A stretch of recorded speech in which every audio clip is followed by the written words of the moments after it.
성도 여러분 반갑습니다. 우리 서로 옆 사람과 인사하겠습니다. 환영합니다. 축복합니다. 한 주간도 주님의 은혜로 잘 승리하셨습니까? 오늘 교회에 나오신 여러분은 더 많은 복을 받으신 분들입니다. 건강해서 교회에 올 수 있으셨기 때문이죠. 이번 어제 저녁에도 밤새도록 잠을 못 주무신 우리 성도들도 계시고요.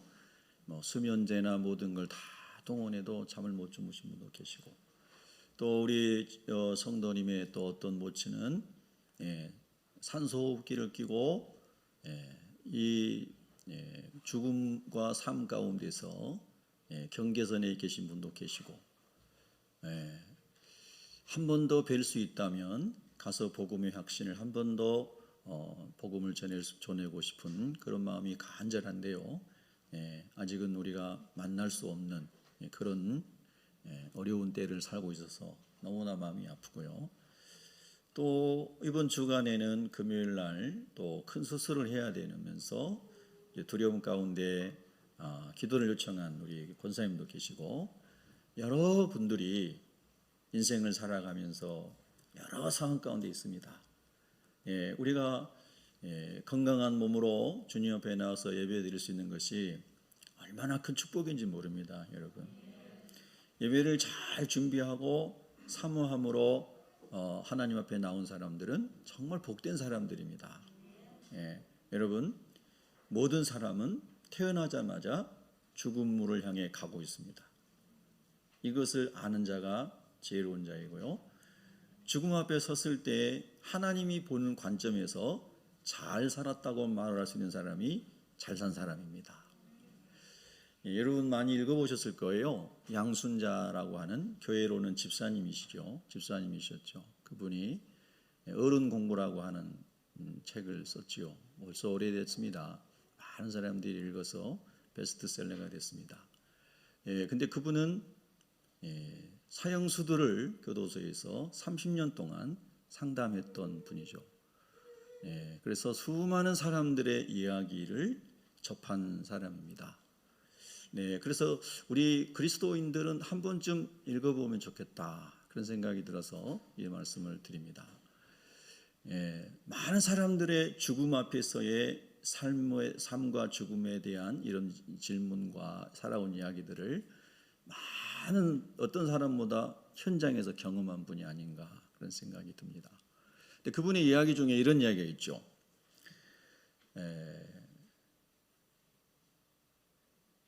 세월이 지나서 나이만 들어가는 것은 들어갔을 때 그 사람은 늙은이다, 이렇게 말하고, 세월이 지날수록 인격과 지혜와 경륜과 품위와 여러 가지 갖춰지게 되면 어른이다, 이렇게 말한다는 거죠.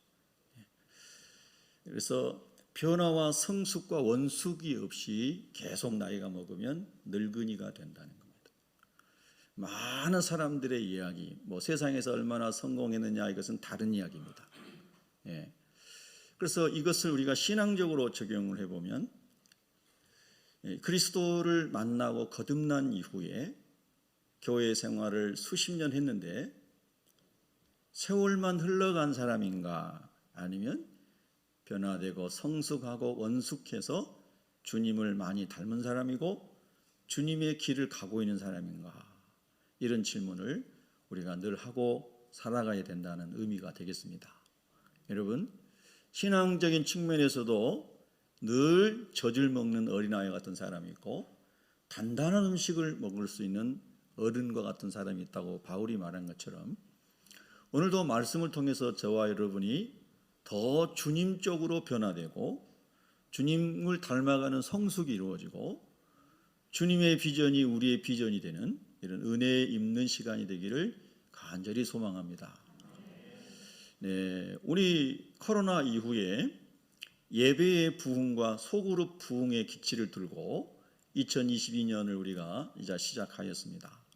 그래서 오늘 사실 말씀의 주제는 소그룹에 대한 주제입니다. 이 소그룹은 굉장히 중요한데요.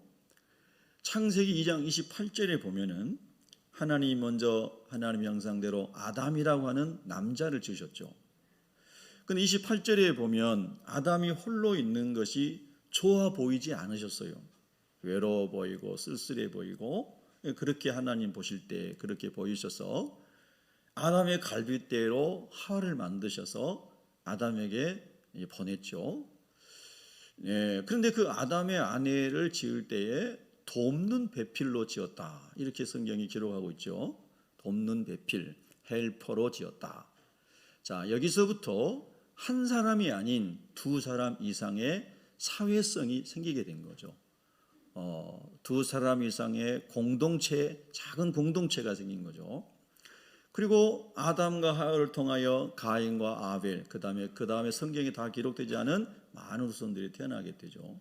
나중에 셋도 성경에 기록되고요. 그래서 사회라고 하는 공동체가 조금 커지죠. 규모가 점점 커지죠.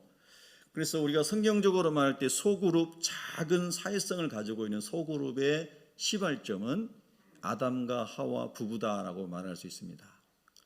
그럼 소그룹의 부흥은 하나님의 형상대로 지음받은 아담과 하와가 하나님의 말씀을 잘 기울여 듣고 잘 순종하고 하나님의 통치를 잘 받을 때에 그 부부라고 하는 최소의 공동체인 사회가 하나님 나라를 누리게 되었을 것입니다.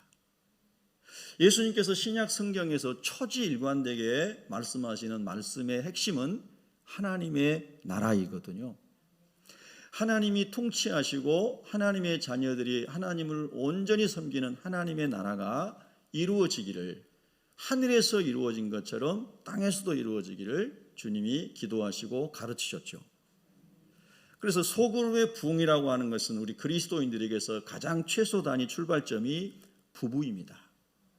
여러분, 부부간에 꼭 하나님 안에서 행복하시기를 축복합니다. 하나님의 통치가 이루어져서 각자에게 남편에게 주어진 역할을 충성스럽게 감당하고 아내에게 주어진 역할을 충성스럽게 감당하고 하나님의 한 가지 목적, 영혼 구원과 하나님의 영광 위해서 한 몸이 되어서 우리가 그리스도의 통치 가운데 나갈 때에 그 부부는 작은 규모의 소그룹으로서 하나님 나라를 누리게 된다는 것입니다. 여러분, 꼭 그런 부부가 되기를 바랍니다. 그래서 하나님의 통치 아래 있으면 부부는 화목해야 됩니다.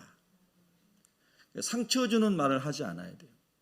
부부가 내가 이 사람보다 많이 배웠고, 우리 좀 유치한 말이잖아요. 내가 이 사람보다 좀 더 많은 것을 가지고 있고, 내가 이 사람보다 인물이 잘났고 등등 이런 것으로 아내나 남편을 무시하면 안 돼요.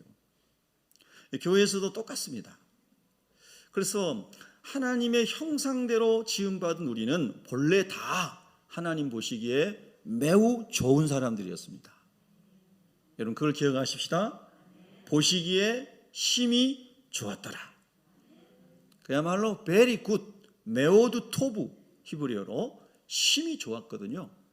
그러니까 하나님 보시기에 심히 좋았던 우리는 죄가 들어오므로 저 사람은 더 보기 싫은 사람, 이 사람은 나보다 못난 사람, 이렇게 다 차별이 만들어진 것이죠. 그러나 하나님 그리스도 예수 안에서 차별이 없는 다 하나님의 권속으로 하나님의 형상으로 우리를 회복시키려고 주님이 오신 것이죠. 이것을 우리가 성경에 나온 표현을 쓰면 죄로부터 건지는 구원, 그리고 죄로 말미암아 가게 될 지옥에서 건지는 구원, 마귀의 세력에서 건지는 구원, 죄를 없이 하려고 마귀를 멸하려고 오신 분이 예수님이시다. 그리고 다른 말로 또 구원이란 말을 씁니다. 여러분, 다시 한번 질문해 보겠습니다. 예수님 믿으신 것 때문에 행복하세요? 예수님 믿으신 것 때문에 여러분 부부간에 행복하십니까? 화목하십니까? 제가 남자니까요, 특별히 우리 남성 여러분, 너무 아내를 힘들게 하고 있지 않으신가요? 너무 아내에게 윽박지르고 있지 않나요? 너무 권위주의적으로 무장되어서 아직도 무장 해제하지 않고 함부로 아내에게 말하고 있는 일이 혹시 있나요? 아내들에게는 말하지 않겠습니다. 우리가 하나님의 자녀로 새로워졌다는 것을 깊이 묵상해 봐야 한다는 것입니다. 여러분, 변화되고 성숙하지 않으면 변질됩니다. 변질되는 것은 위험한 것이죠. 변화되고 성숙하고 원숙해질 때에 아름답고 영광스러운 주님의 몸으로 우리가 주님의 기쁨이 될 수 있다고 성경은 가르치고 있습니다. 그래서 이 소그룹의 비전은 너무너무 행복한 비전이기에 행복한 소그룹 비전, 이렇게 설교 제목을 잡았던 것이죠. 오늘 우리가 읽었던 성경은 성령의 감동, 성령의 기름 부으심이 임했을 때에 그 죄 많고 그리고 남을 차별하고 자기 중심적이었던 사람들이 어떻게 성령의 세례를 받고 회개하고 성령을 선물로 받아서 어떻게 하나님의 자녀로 멋지고 아름답게 변화되었는가? 그들 안에 어떻게 이런 놀라운 하나님의 나라가 경험되었는가 하는 것을 보여주는, 하나님 나라의 실현 모형을 보여주는 거거든요. 사실 예수 그리스도를 믿는 우리 모두가 다 이렇게 살아가기를 하나님은 원하시는 거거든요. 제가 이번 주 중에 어느 가정에서 개척한 가정교회를 방문했습니다. 제 후배 되는 분인데요. 늦게 다른 이제 세상 직업을 가지고 있다가 늦게 이제 개척을 해서 저보다 이제 2살 아래신데 그 오피스텔에서 개척을 했습니다. 그 오피스텔에서 개척을 했는데 이제 지금 한 11명이 주일날 예배를 드린다고 그래요. 그래서 오피스텔 거기 한쪽에 예배당을, 작은 예배당을 이렇게 해놓고 거기서 예배를 드리고, 그리고 옆에 식탁에서 예배가 끝나면 애찬을 하고, 숫자적으로는 작은 공동체지만 너무너무 화목하고 한 가족 같고 은혜가 있구나 하는 것을 느꼈습니다. 우리는 그 그룹보다는 숫자적으로는 조금 많은 편이지만 우리도 그런 하나님 안에서의 예배 공동체와 그 다음에 식탁 공동체와 은혜를 나눌 수 있는, 사람이 많아지면 무너질 가능성이 훨씬 많은데 그럼에도 불구하고 그런 은혜를 다 누릴 수 있다면 얼마나 좋을까. 요즘에 뭐 어느 교회 목사님이 이렇게 몇만 명 모인 교인들을 뭐 20몇 개 교회로 나눠 가지고 부교육자들을 통해서 분리개척한다, 이런 게 신문에 많이 나온 것을 보게 됩니다. 그것도 뭐 아름다운 일이라고 생각합니다. 그것이 꼭 옳은 것만은 아니겠지만은 그분에게 주신 사명이니까 하시는 거죠. 큰 교회도 있어야 되고 작은 교회도 있어야 되는 겁니다. 하나님만이 아시는 거예요. 이것만이 진리다는 아니에요. 성경에 그런 건 없기 때문에. 그런데 어느 목사님은 아주 오래전에 영국에서 이제 PhD를 하고 오셨는데 그분의 지로는 교회를 20명까지만 목회하는 거예요. 그래서 20명이 되면 다 분리개척을 했어요. 그런 분도 계세요. 누가 옳으냐가 아니에요. 하나님이 주신 말씀을 따라 순종하는 것뿐이에요. 그래서 어떤 교회는 20명 모였는데 분리개척하지만 위대한 교회라고 누가 박수 쳐주지 않더라고요. 더 많아져가지고 분립하면 저 사람은 훌륭한 교회다, 훌륭한 목사다 이럴지 모르겠지만 다 그건 우리 인간의 생각이고, 중요한 핵심은 뭐냐면 오늘 하나님이 말씀하시는, 하나님이 원하시는 교회가 세워졌느냐 하는 거죠. 10명이 모이든 20명이 모이든 3만 명이 모이든 몇백 명이 모이든 말이에요. 그런데 우리 교회는 규모적으로 볼 때에 상당히 큰 규모의 교회입니다. 왜 그런 말씀을 드린 줄 아세요? 하나님의 사람으로 변화되고 성숙해가는 원숙한 그리스도인이 모임이 되기 위해서는 상당히 큰 규모의 교회가 되었다는 거예요. 여러분 동의 안 하실지 모르지만 하나님이 보실 때는 정말 그리스도를 닮은 공동체를 하나님이 원하시잖아요. 그래서 제가 여러분에게도 질문하고 저에게도 질문하는 거예요. 제가 새벽교회를 목회하면서 행복한 목사인가? 여러분은 새벽교회를 다니시면서 행복한 신자인가? 찬양대를 하고 각각의 일을 하면서 나는 행복한 사람인가를 질문하시기 바랍니다. 아멘? 이게 굉장히 중요한 거예요. 우리의 목적은 교회가 커지는 게 아니에요. 우리의 목적은 그리스도를 닮는 거예요. 우리의 목적은 주님의 십자가를 지고 주님과 함께 가는 거예요. 그 여정의 숫자는 하나님이 알아서 하실 거예요. 우리가 어떻게 하나님 안에서 하나님을 닮고 하나님의 비전을 따라 순종하느냐는 거죠. 여러분, 이 진리를 붙잡을 수 있기를 바랍니다. 그래서 함부로 누굴 판단하거나 비판할 필요도 없는 거예요. 하나님의 말씀대로 가는 모든 사람에게 박수를 보냅니다. 할렐루야. 그런 점에 있어서 소그룹은 2명에서 시작해서 더 확장될 수 있습니다. 예수님은 12명의 소그룹을 통해서 열방을 구원하는 비전을 가지셨죠. 12명의 소그룹을 통해서. 그런데 그 12명마저도 한 명은 주님을 돈 받고 팔아넘겼습니다. 11명 추가로 들어온 마띠아까지 다시 12명. 예수님은 3년 동안 12명을 집중적으로 훈련시키는데 혼신의 힘을 다하셨죠.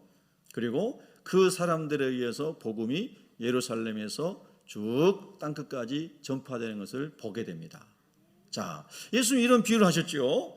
겨자씨 비유를 말씀하시면서 겨자씨가 뿌려져서 심겨져서 뿌려지는 거죠. 사실은 뿌려져 가지고 싹이 나고 자랐습니다. 근데 시간이 지나가니까 많은 새들이 와서 깃들였다는 거예요. 여러분, 겨자나무 보셨지요? 혹시 못 보신 분들도 계시겠군요. 제가 이스라엘에 여러 번 갔을 때 그 팔레스타인에 있는 겨자밭에서 주님의 말씀을 이제 묵상하였죠. 뭐 또 가이드도 구약학을 공부하는 박사과정에 있는 분이 가이드했기 때문에 성경적으로 이렇게 쭉 설명을 하는 거예요. 근데 마치 전봇줄에 쭉 앉아있던 참새떼가 쫙 날아와서 그 겨자밭에 쑥 들어가 겨자나무 속에서 다 이렇게 자취를 감추는 겁니다. 딱 그 이스라엘에 있는 겨자나무는 딱 우리나라 제주도에 있는 유채 같아요. 거의 흡사히 알아보면 구분이 거의 안 될 정도입니다. 물론 이탈리아나 다른 지역에 있는 것은 조금 더 다르다고 합니다. 그래서 처음에 갔을 때 제주도에서 온 그 순례객이 이게 유채지 어디 겨자나고 막 따지는 겁니다.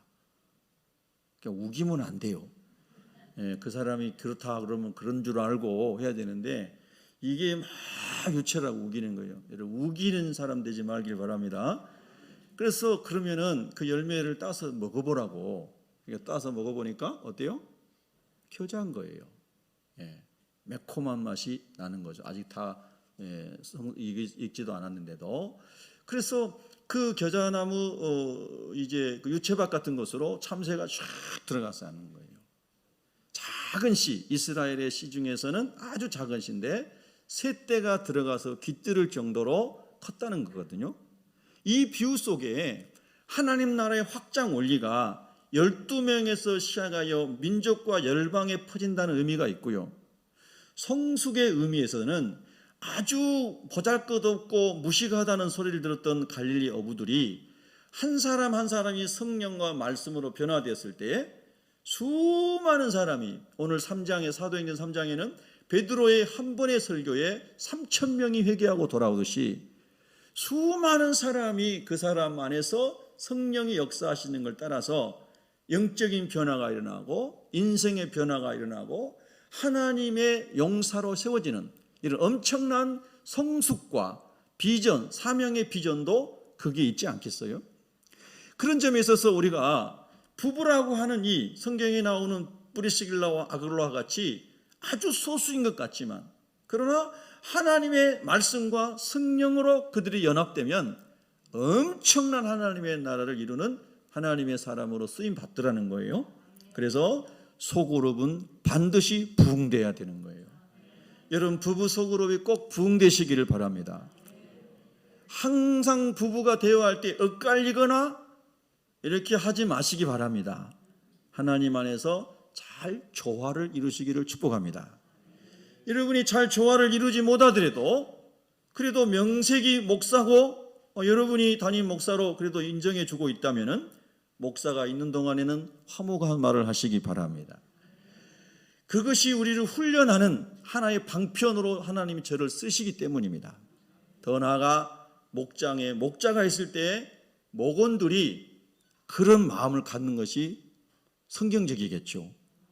교회에 신앙의 선배들이 있을 때에 신앙의 후배들이 그런 마음을 갖는 것이 지당한 것이겠죠. 그래야 우리가 하나님 말씀 안에서 하나님 원하시는 공동체를 하나님이 세우시도록 우리가 하나님께 복종하는 것이 아니겠습니까? 그래서 이 소그룹의 비전은 너무나 중요한 것이고 행복한 꿈이라는 것입니다. 저는 제 자신에게 늘 묻습니다. 너 행복해? 오늘 또 물었죠. 아침에 일찍 교회 와서 말씀 보고 기도하고 다시 집에 가서 다시 출근했습니다. 하나님께 물었습니다. 너 오늘 예배 드리면 행복해? 예, 하나님. 너 어떻게 한 나를 예배할 거야? 하나님, 난 죄인이에요. 제가 지은 모든 죄를 예수님의 보혈로 한번 또 다 씻어주세요. 그리고 백지에 새로 그릇 씻듯이 오늘 예배가 주님의 보혈로 다 씻겨진 내 영혼에 순수하게 하나님 말씀이 부어지게 해주세요. 예, 어제까지 아니 예배 드리기 전까지 있을 수 있는 수많은 하나님 원하시지 않는 것 있으면 다 지워주시고 순전한 백지 위에 하나님만이 기뻐하시는 예배를 드리게 해주세요. 그런 거죠. 여러분 그렇게 기도하고 집에 갔어요. 그러면 계속 성령 충만할까요? 마귀는 또 많은 생각들을 부어주거든요. 그러나 기도했기 때문에 하나님이 생각과 마음을 지켜주시는 거예요. 여러분 우리가 하나님 안에서 자꾸 순간순간 분초마다 우리를 공격하는 마귀의 공격을 이겨내기 위해서는 항상 하나님의 말씀으로 그래서 무장을 하고 있어야 돼요. 여러분 나는 진짜 리얼 크리스찬이 되었는가? 그렇게 되기를 원하는가를 자꾸 질문할 수 있기를 바랍니다. 질문을 잘하는 사람이 공부도 잘한다고 그러대요. 신앙도 질문을 잘하면 변화될 기회가 한 번 더 생기리라고 믿습니다. 자, 그런 점에 있어서 하나님 나라의 모형을 보여준 이 사도행전의 교회가 오늘 우리 가정이 되고 교회가 되고 여러분이 계신 직장이 되기를 하나님이 원하시는 거거든요. 자, 그러면 몇 가지로 이 소그룹의 원리, 소그룹이 하나님 나라가 될 수 있는 축복에 대해서 이제 말씀을 나누도록 하겠습니다. 여러분 주보에 간략하게 요약해서 올렸는데요. 하나님은 소그룹을 통해서 하나님의 은혜로 따라합시다. 하나님의 은혜로 변화하고 성숙하게 됩니다. 여러분 하나님의 말씀과 하나님의 말씀을 통치를 받는 그곳에 있지 않으면 삐뚤어진 대로 그냥 사는 거죠. 자기 육체의 소욕대로 산다라고 성경은 말하고 있는 거죠. 묵시가 없으므로 하나님의 말씀이 없으므로 방자히 행한다고 말하는 거죠. 질서가 없이 행한다는 거죠. 자기 마음대로 살아간다는 거예요. 이사야 53장 6절 말씀처럼 우리가 다 양 같아서 영적으로 눈이 먼 짐승 같아서 자기가 생각한 대로 각기 제 길로 갔다는 거잖아요. 각기 제 길로 갔거늘 여호와께서는 우리 무리의 죄악을, 나의 죄악을, 여러분의 죄악을 그에게, 그가 누구세요? 예수 그리스도에게 담당시키셨느니라. 할렐루야. 예수님이 저와 여러분의 죄를 다 담당하시고 뒤집어 쓰시고 십자가에 죽으심으로 믿는 자를 구원하신 것을 믿으시면 아멘 하시기 바랍니다. 그 사람이 거듭난 사람입니다.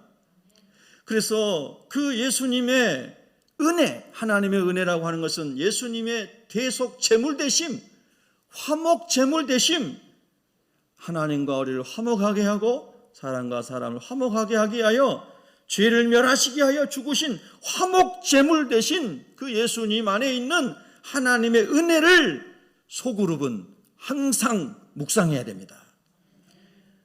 소그룹의 시발점은 부부라고 그랬습니다. 여러분 가정에서 항상 묵상이 되기를 축복합니다. 남편이요 아내를 업어줍시다. 아멘 하는 사람 복을 따따블로 받으실 거예요. 정말이에요. 남편들이요 아내를 업어주세요. 안아주세요. 안고 흔들어주세요. 아내들이요 남편을 사랑하세요. 여러분 우리가 하나님 안에 정말 하나님이 원하시는 나라가 내 안에서 하나님의 은혜 때문에 경험되어지면 그게 이루어지는 거예요. 제가 어떻게 할지는 여러분이 다 상상하시는 거죠? 네, 너무 말을 많이 해가지고 여러분이 저를 싫어할지도 모르겠어요. 목사님 제발 그런 얘기 하지 마세요. 우리 아내가 늘 들들 볶습니다. 이런 말을 제가 벌써 들은 것 같아요. 예. 근데 여러분 그렇잖아요. 정말 하나님 안에서 하나님의 은혜가 오면 변화가 일어나게 되는 것입니다. 그래서 종교개혁자들이 종교개혁 계획을 할 때 5가지 솔라를 얘기했어요. 5가지 솔라. 네. 그 중에 하나님의 은혜는 뭐예요? 솔라 그라티아입니다. 오직 하나님의 은혜만이 우리를 변화시키고 성숙시킬 수 있다는 거예요. 그러니까 십자가 안에 있는 하나님의 은혜를 자꾸 묵상하세요. 아멘 할렐루야. 그렇게 하실 분만 아멘 하시기 바랍니다. 그 하나님의 은혜 안에 있는 예수님의 사랑은 무조건적 사랑이에요. 되게 우리는 컨디셔널한 조건적 사랑을 하죠. 그런데 하나님은 무조건적 사랑을 저에게, 여러분에게 주셨어요. 자, 우리 옆 사람에게 한번 인사하겠습니다. 하나님께서는 무조건적 사랑을 우리에게 주셨습니다. 마지막 한번 이렇게 얘기해야 돼요. 조건 없이 사랑합시다. 네. 할렐루야. 그러니까 이거를 묵상해야만 저와 여러분이 은혜의 공동체, 하나님이 통치하시는 가정과 교회와 사회에서 하나님 나라를 이룰 수 있다는 거예요. 여러분 끝까지 우리가 말씀 안에 그렇게 살아갈 수 있기를 소원합니다. 그래서 골로새서 1장 6절에 보면은 이 복음은 예수님이 그리스도이신 것입니다. 이미 너희에게 이르매 너희가 듣고 참으로 하나님의 은혜를 깨달은 날부터, 즉 거듭난 날부터, 예수님을 구주로 모셔드린 날부터, 주님께 순종하겠다고 나를 주님께 위탁한 그 날부터 너희 중에서와 같이 또한 온 천하에서도 열매를 맺어 자라는도다. 자라가야 돼요. 성숙해야 됩니다. 원숙해야 됩니다. 여러분 열매가 있기를 주님의 이름으로 축복합니다. 베드로후서 3장 18절에 보면 오직 우리 주 곧 구주 예수 그리스도의 은혜와 그를 아는 지식에서 자라가라. 예수님을 아는 기노스코스, 알매 지식, 예수님과의 영적인 만남 안에서 있는 그 체험적 지식 안에서 자라가라. 영광이 이제와 영원한 날까지 그에게 있을지어다. 여러분 우리는 이 기쁨으로 신앙생활을 해야 됩니다. 이 기쁨으로 항상 행복한 신자가 되어야 합니다. 우리가 교회에서도 셀 모임을 할 때, 목장 모임을 할 때 이 원리들을 꼭 기억하실 수 있기를 바랍니다. 모든 목자는 다 이런 원리 안에서 목원들을 섬겨야 되고, 모든 목원은, 모든 신자는 모두 목자가 되는 꿈을 꿔야 됩니다. 사실은 가정에서도 다 목자죠. 그래서 나는 못해요가 아닙니다. 하나님의 말씀으로 나누고 순종하게 되면 가장 아름다운 소그룹이 될 것입니다. 그래서 때로는 여러분이 돌아가면서 소그룹 인도를 해보세요. 예배 인도를 하는 게 아니에요. 설교하는 게 아니에요. 하나님의 말씀을 가지고 이렇게 나눠보시라는 거예요. 누구든지 하나님이 함께 하시면 다 진솔한 나눔을 할 수 있습니다. 할렐루야. 두 번째, 소그룹을 통해서 하나님의 은혜를 우리가 기억해야 한다면 두 번째는 하나님의 말씀을 통해서 변화하고 성숙하게 되는 것입니다. 한번 따라하겠습니다. 하나님의 말씀을 통해서 변화하고 성숙하게 됩니다. 종교개혁자들의 5가지 솔라 중에서 두 번째, 오늘 말씀은 솔라 스크립투라입니다. 오직 성경만이 중심이고 원리고 잣대고 기준이다라고 하는 것이죠. 성경을 원래 헬라어로 캐논, 정경이라고 말합니다. 정경이란 말은 그것이 영어로 스케일입니다. 자, 기준, 측량의 기준이라는 뜻입니다. 우리 인생의 가치관, 삶의 목적, 재정을 우리가 경제적인 것을 하는 데서도 그 의미와 목적, 우리가 공부하는 것에 대한 의미와 목적, 모든 것의 목적과 기준이 성경 안에 다 설계되어 있다는 것입니다. 그래서 우리가 소그룹을 통해서 아내와 또는 교회에서 재정에 대해서 부부가 토의할 때도 남편이 아내가 돈 벌어오면 너는 돈만 벌어오고 관리는 내가 한다, 보지도 마라, 이런 사람 요즘에는 없겠죠? 요즘에도 있는 것 같더라고요, 그런 사람들이. 예. 반대의 경우도 마찬가지예요. 얼마나 그게 잘못된 건지 몰라요, 여러분. 하나님 말씀으로 재정관을 세워야 되는 거예요. 하나님께 드리는 11조, 성교와 감사와 하나님의 영광을 위한 예물 먼저 드리고, 그리고 이웃을 구제하고 하나님께서 원하시는 일을 위해서 어떻게 우리가 재정을 잘 관리하고 쓸 것인가, 그리고 재정의 수입에 관한 것도 어떻게 우리가 남편과 아내로서 자녀들이 자기에게 주어진 책무를 다하게 하여 열심히 살아가고자 하는 자기 분량에 있어서의 그런 결심과 헌신이 있는가 하는 거예요. 성경적으로 질문하고 성경적으로 성경이 말씀하시면 순종할 수 있는 그 사람이 되어야 되는 거예요. 할렐루야. 끝까지 남편은 게을러가지고 매일 술만 마시고 아내가 돈 벌어온 거 탕진하고 이런 사람들이 세상에는 많아요. 우리 교회는 한 명도 없으니 감사합니다. 그래서 성경적인 기준, 성경적인 말씀 안에서라면은 어느 누구도 자기 것을 주장하지가 않고 자기 권위주의로 막 짓누르지 않고 말씀 앞에 복종할 수 있는 것, 그것이 하나님 나라를 이룰 수 있는 원리다 이 말입니다. 세상은 안 그렇잖아요. 안 그런 게 많잖아요.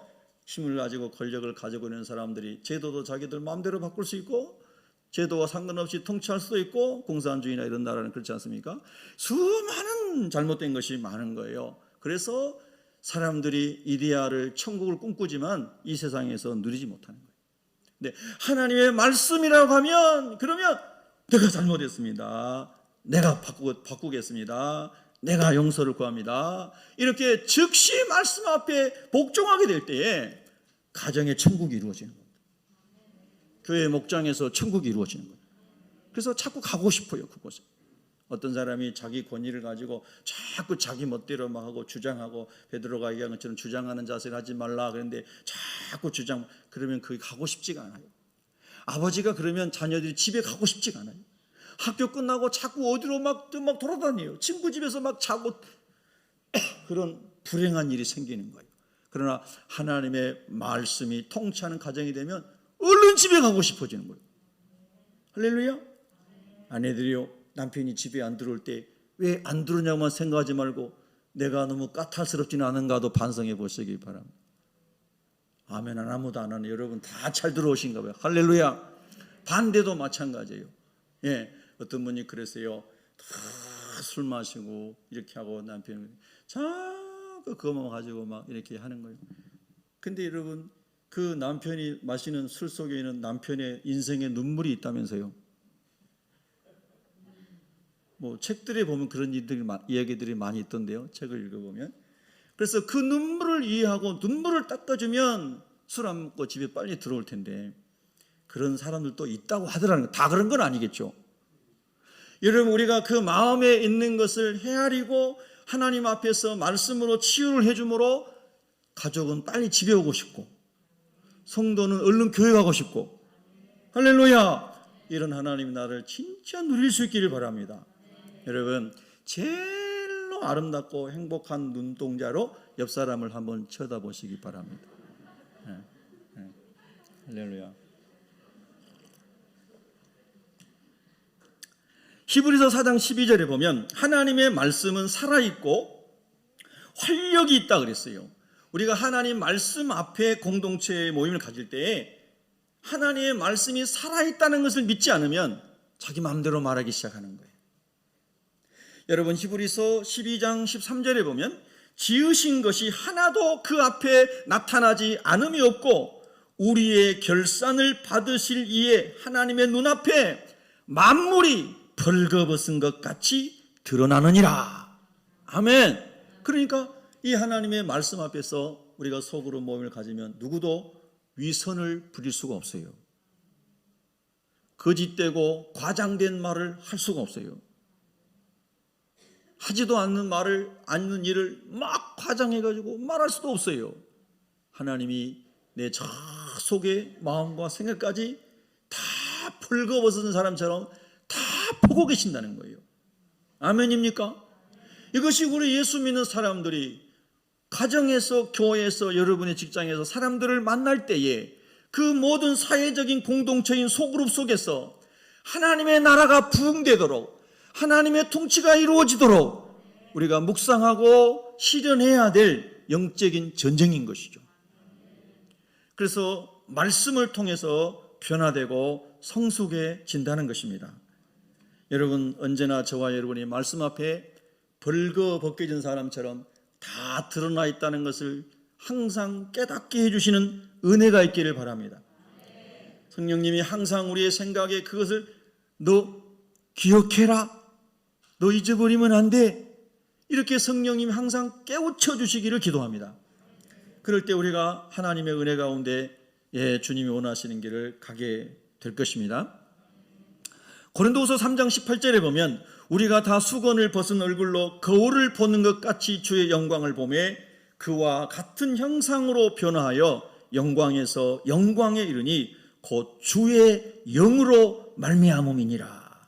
그래서 우리가 주님 말씀 앞에서 모이는데 그곳에 말씀 앞에 하나님의 감동으로, 성령의 감동으로 된 말씀이기에 성령이여 오셔서 이 말씀이 문자로만 보이는 게 아니라 하나님의 말씀으로 내 영의 충격으로 만나지게 하여 주시옵소서. 할렐루야. 예전에 제가 아버지 학교 갔을 때인가요? 어떤 아버지가 그런 간증을 했던 것 같아요. 아들이 아버지하고 대화가 안 되니까 집에만 오면 자기 방에 들어가서 문을 걸어 잠그고 아버지 얼굴을 보기 싫어하는 거예요. 그래서 아버지는 왜 그런지도 모르고 자꾸 아들 탓만 하는 거예요. 근데 아들이 그런 아버지가 싫은 거예요. 그러니까 아버지는 계속 또 아들을 싫어하는 거예요. 근데 아버지가 아버지 학교에 왔어요. 아들에게만 원인이 있는 게 아니고 아버지에게는 원인이 없는가 하는 것을 공부를 하잖아요. 공부를 했어요. 그리고 집에 가가지고 아들 앞에 무릎을 꿇고 아들아, 내가 아버지가 참 잘못했다. 이런 것을 참 많이 잘못했다. 그러면서 아들에게 용서를 구하고 했더니 아들이 그동안에 막 억눌렸고 갇혀있던 그 모든 어둠에서 쫙 이 사단의 사슬에서 벗어나면서요, 눈물을 펑펑 쏟으면서 아버지 사랑한다고 끌어안았다는 거 아니에요. 여러분, 하나님의 말씀이 남에게서만 적용되기를 원하는 것이 아니라 내 안에서 살아 움직이기를 기도하고 감동대로 내 마음이 회개가 일어났을 때 아버지가 집에 가서 아들을 위해서 그렇게 무릎 꿇고 용서를 구할 수 있는 은혜가 임한 거예요. 항상 아버지 권위로만 찔러넣던 아버지가 무릎 꿇고 아들에게 용서를 구할 수 있다는 것은 성령의 감화와 감동이 있어야만 가능한 거예요. 여러분, 그래서 우리가 말씀을 읽을 때마다 주여 문자로 읽지 않고 하나님의 영감이, 성령의 감동이 내게 밀려오게 하여 주시옵소서.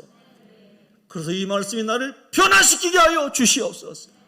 내가 회개할 수 있는 힘을 주시옵소서. 그렇게 말씀 앞에 성령의 기름 부심을 구할 때에 소그룹에는 은혜가 풍성해진다는 것입니다.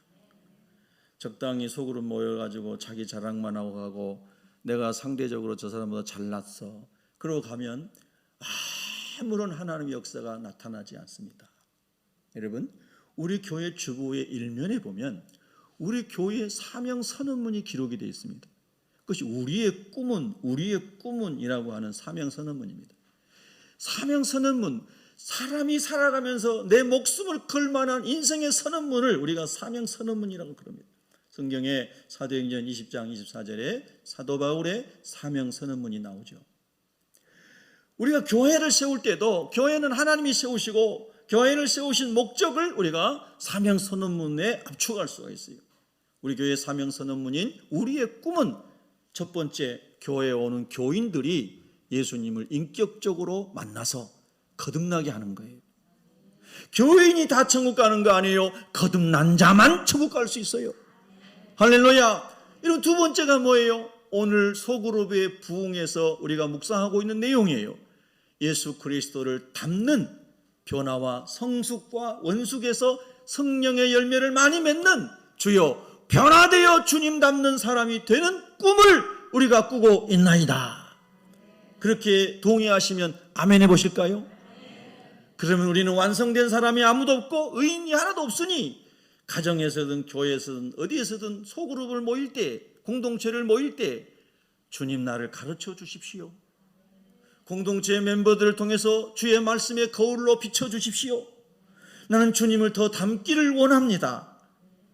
언어가 바뀌기 원하고 섬김과 존경의 언어로 자주 바뀌기를 원하고 삶의 태도가 바뀌기를 원하고 여러분 굉장히 중요한 거예요. 내가 말씀드렸어요. 태도가 고도를 결정합니다. Attitude is altitude. 비행에서 쓰는 단어라고 그러잖아요. 태도를 보면 그 사람에 대해서 첫 인상이 이 사람은 쓸만한 사람이구나. 이 사람은 준비된 사람이구나. 첫 그 사람의 태도와 언어를 보면 많은 마음의 그런 이제 결정이 되는 것을 우리가 알 수 있잖아요. 어떤 태도이겠어요? 항상 섬기고 겸손하고 순종하며 자기 일을 성실하게 할 수 있는 좋은 태도가 있기를 바랍니다. 이아모게라는 목사님이 유명한 목사님인데요. 그분이 아들들을 훈육할 때에 4가지를 교훈했다고 합니다. 첫 번째는 자립해라. 그걸 가르쳤다고 그래요. 자립해라. 초대 우리 한국교회 선교사들 중에서 네비우스라고 하는 선교사님이 한국교회 복음을 전하면서도 네비우스 플랜이라고 하는 선교 전략을 세웠죠. 계획을. 그게 뭐였냐면요.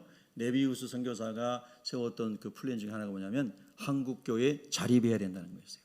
언제까지 선교사들의 원점을 받고 교회가 세워져야 되느냐. 한국 사람이요. 조선 사람들이 이 구한 말에 이 사람 한국인들이 일어나야 된다 이거예요.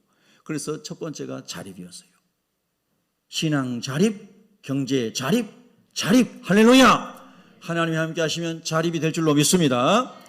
그래서 이 목사님은 자녀들에게 자립하라고 할 때 두 번째 제가 하고 싶은 말이 여러 가지인데 두 번째가 뭐냐면요. 너가 머문 자리를 꼭 정리정돈하라 였어요. 저도 늘 그런 생각을 하고 청년들한테도 그런 얘기 많이 하는데요. 청년부, 학생부 예배실에 예배가 끝나면 종이 물컵이 남아있지 않도록 해라. 휴지가 거기 의자에 남아있지 않도록 해라. 복음은 성숙과 변화를 통하여 삶의 열매를 맺는 데까지 나가야 하는 거예요. 아멘입니까? 아주 작은 것이지만 우리가 유치원에서 다 배운 것이지만 식당에 가서 밥을 먹어도 내가 앉은 의자를 잘 정리하고 나오는 기본이 만들어져 있어야 되는 거예요. 여러분, 예수 믿는 사람들이 예수님이 마태복음 5장에서 말씀하신 것처럼 세상에 빛이라 했는데 어마어마한 빛을도 있지만 작은 불빛도 어둠 속에서는 빛나는 거 아니겠습니까? 여러분, 우리가 할 수 있는 작은 부분에서 변화와 성숙을 이뤄갈 수 있기를 축복합니다. 굉장히 중요한 거예요, 여러분요. 저는 그런 변화된 사람들이 가득 차 있는 우리 새벽교회를 환상을 보고 꿈을 꿉니다. 누가 그 일을 해야 될까요? 여러분이 그 일을 해야 되는 것입니다. 여러분이 새벽교회인 것입니다. 한번 따라하겠습니다. 내가 새벽교회입니다. 우리 교회 이름이 너무 좋아요. 새빛. 할렐루야. 어디를 가나 여러분은 빛이 되시기를 축복합니다. 그렇습니다. 여러분, 그래서 하나님 안에서 하나님의 성령을 받으면 성령께서 우리로 하여금 그렇게 변화되도록 성숙하도록 이끌어가는 것이죠. 고린도전서 2장 12절에 보면은 우리가 세상의 영을 받지 아니하고 오직 하나님께로부터 온 영을 성령을 받았으니 이는 우리로 하여금 하나님께서 우리에게 은혜로 주신 것들을 알게 하려 하심이라. 예수 그리스도 그분이 은혜예요. 카리스 은혜예요. 값없이 주신 은혜예요. 사랑 덩어리세요. 의 덩어리세요. 거룩함의 덩어리세요. 원천이세요. 그분을 알게 하려고 성령을 주셨느니라. 여러분의 소그룹이 행복하게 번식하기를 축복합니다. 그런 소그룹이 자꾸 만들어져요. 그러면 입소문이 나가는 거예요. 아, 1교구 1목장, 1교구 2목장, 2교구 2목장. 아, 이 소그룹은 너무너무 행복하다더라. 이 소그룹에 가면 격려를 받는다더라. 이 소그룹에 가면 은혜를 받는다더라. 이곳에 가면 함께 기도함으로 큰 은혜가 있다 하더라. 아, 이곳에 가면 기도하면 웬만한 것은 다 서로서로 돕고 해서 기도가 바로 응답된다고 하더라. 하나님 안에서 소그룹에 이 하나님 나라가 이루어지기를 축복합니다. 그럴 때에 여러분 주변의 사람들이 오늘 성경 말씀처럼 그 아름다운 소문을 듣고 3,000명이나 더해지고 날마다 수가 더해진 것처럼 여러분 주변에 그리스도를 알고 싶어하는 사람들이 오지 않을까요? 거룩한 소그룹의 부흥을 꿈꾸시기를 바랍니다. 할렐루야. 오늘 세 번째로 이 소그룹의 행복한 부흥을 위해서는 좋은 만남이 있어야 돼요. 좋은 만남을 통해 변화하고 성숙하게 되는데요. 좋은 만남의 모델은 예수님이시죠. 예수님 만난 사람들이 변화됐습니다. 예수님 만나서 변화된 바울과 요한과 베드로와 수많은 하나님의 사람들에서 또 많은 사람들이 변화됐습니다. 하나님의 나를 경험했습니다. 지금 이제 변화해야 될 사람은 누굴까요? 바로 나 자신인 겁니다. 지금 좋은 만남을 주선하고 좋은 만남의 호스트가 되어야 될 사람이 누굴까요? 바로 나 자신인 것입니다. 우리 한번 자기 가슴에 손을 얹고 이렇게 믿음으로 고백해 봅시다. 나 자신입니다. 아멘. 여러분이 주체가 되어야 합니다. 여러분이 작은 예수가 되셔야 됩니다. 여러분이 빛이 되셔야 됩니다. 여러분의 가정 소그룹의 부흥의 발원지가 되셔야 됩니다. 교회 소그룹의 부흥의 발원지가 되셔야 됩니다. 할렐루야. 여러분 소그룹의 부흥을 위해 헌신하십시오. 두 사람이면 시작입니다. 아니 한 사람으로도 시작할 수 있습니다. 그럼 하나님이 보내주실 겁니다. 제가 고교 시절에요. 일부 예배 때도 잠깐 얘기했습니다마는 학교 복음화를 위해서 기도하고자 하는 그런 소망이 일어났습니다. 그래서 이제 우리 반에서 예수 믿는 사람 누구 없는가? 점심 때 기도하는 사람이 있으면 예수 믿는 사람으로 표가 나는데 아무도 안 보이더라고요. 그래서 살짝 눈 감고 뜨고 밥 먹었는 것 같아요. 그래서 제가 이제 이렇게 이야기를 나눠 보니까 교회 다니는 친구들이 있는 거예요. 그래서 제가 야 이제 점심시간에 모여서 기도하고 밥을 먹자. 그래가지고 한 7, 8명이 그렇게 이제 시작을 했습니다. 그러다가 이제 우리 반에서만 하지 말고 학교 교무실 앞에 있는 그 히말라야 시다신가요? 큰 침엽설이 일제시대 때 심은 큰 나무가 있는데요. 거기에 앉아서 기도하면 좋겠다. 그래가지고 혼자 나가서 이제 기도를 했어요. 하나님, 점심시간에 여기 정원에서 학교를 위해 기도할 수 있는 사람을 붙여주세요. 혼자 기도하는데 처음 좀 약간 창피하려고 그러더라고요. 막 지나간 학생들마다 다 오잖아요. 네. 기도를 했는데요. 지금도 기억이 나요. 기상도, 이름이 너무 좋아요. 기상도, 기씨인데 이름이 상도예요. 기상도가 자원을 한 거예요. 그래서 부끄러움이 좀 더 줄어들더라고요. 예.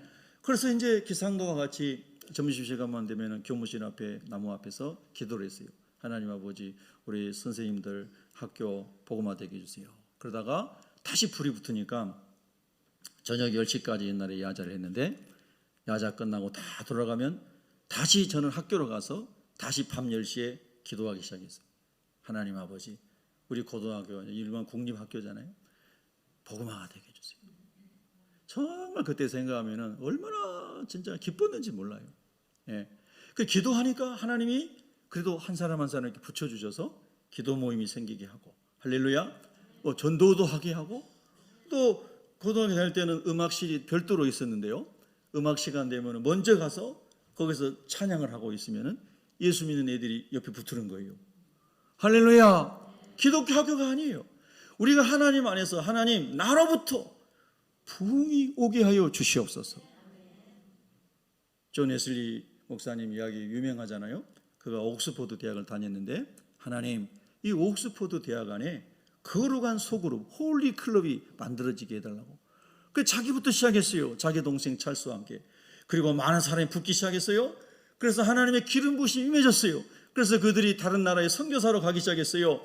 옥스포드에서는 소그룹 기도 운동은 케임브리지로 이제 막 전염이 됐어요. 그래서 거기서도 많은 기도 부흥이 일어났어요. 그래서 중국의 수많은 선교사들이 케임브리지와 옥스포드 학생들을 중심으로 선교사들이 전 세계로 가게 된 거예요. 여러분 소그룹의 부흥을 위해 기도하셔야 돼요. 그 원리는 사람 얘기만 하다가 세상 얘기만 하다가 정치 얘기만 하다가 나 잘난 얘기만 하다가 상처 주고 우쭐해주고 교만해주고 무너지는 이런 소그룹은 하나도 생기지 말고 오늘 성경적인 원리 안에서 하나님 나라를 경험하는 할렐루야. 그래서 위로받고 너무너무 또 모이고 싶고 너무 행복하고 주님 우리와 함께 하시니 감사합니다. 이렇게 생명이 막 일어나는 소그룹의 부흥이 더해지기를 축복합니다. 기도하겠습니다.